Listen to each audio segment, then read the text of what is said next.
अस्सलाम वालेकुम प्यारे बच्चों, मैं हूं आपकी उर्दू की टीचर तीसरी जमात में आपको खुशामदीद कहती हूं।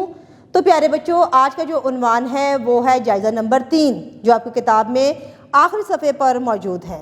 किताब आपके सबके पास मौजूद है। अपनी किताब को खोलें ताकि हम जितने सबाक साबका किताब में पढ़ चुके हैं उन सब की दोहराई कर सके और ये जान सके कि हमने इस किताब में से जो मश्की सवालात थे उनमें से क्या कुछ सीखा। अपनी किताब को खोलें ताकि हम जायज़े का आगाज़ कर सकें। जायज़ा नंबर 3, ज़ुबानी इज़हार। नंबर 1, सबक वो नाकाबिले फरामोश दिन गौर से सुने और आपस में बातचीत के बाद सबक के अहम नकात अपने साथियों को सुनाइए।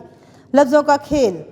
नंबर 2, दिए गए अल्फाज जुमलों में इस्तेमाल करें। कहानी, शौक़, इरादा, शहीद, तालीम पढ़ें। नंबर 3, दिया गया वाक़या पढ़ें और इससे हासिल होने वाला नतीजा अक्स करें। सलीम वॉलीबॉल का अच्छा खिलाड़ी था। वो अपने स्कूल की वॉलीबॉल टीम का कप्तान था।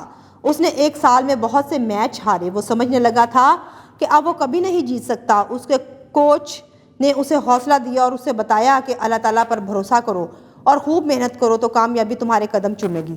सलीम ने दिन रात मेहनत की और बाजमात नमाज अदा करने लगा। एक साल बाद जब मुकाबले शुरू हुए तो उसकी टीम ने पहली पोजीशन हासिल की। अब वो बहुत खुश था।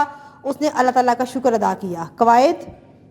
नंबर 4, दिए गए जुमलों में से इसम, सिफ्त और फेल अलग करके कॉपी में लिखें। आयजा साफ कपड़े पहनती है। इसमें इसम सिफ्त है साफ कपड़े और फेल पहनती है। अली हमेशा सच बोलता है। इसमें सिफ्त है वो सच है और फेल बोलता है। लड़के नई गेंद से खेलते हैं। इसमें सिफ्त नई है और फेल है खेलते हैं। अहमद ने खूबसूरत मछली देखी। इसमें सिर्फ खूबसूरत मछली है और फेल इसमें देखी है। तख्लीकी लिखाई। नंबर 5, प्रिंसिपल के नाम अपने भाई की शादी में शिरकत करने के लिए छुट्टी की दरख्वास्त अपनी कॉपी में लिखें। तो प्यारे बच्चों, जो साबका आपको खाका समझाया गया कि किस तरह से हम लोगों ने दरख्वास्त लिखनी है, उसको मद्देनज़र रखते हुए आपने ये दरख्वास्त अपनी कॉपी में तहरीर करनी है।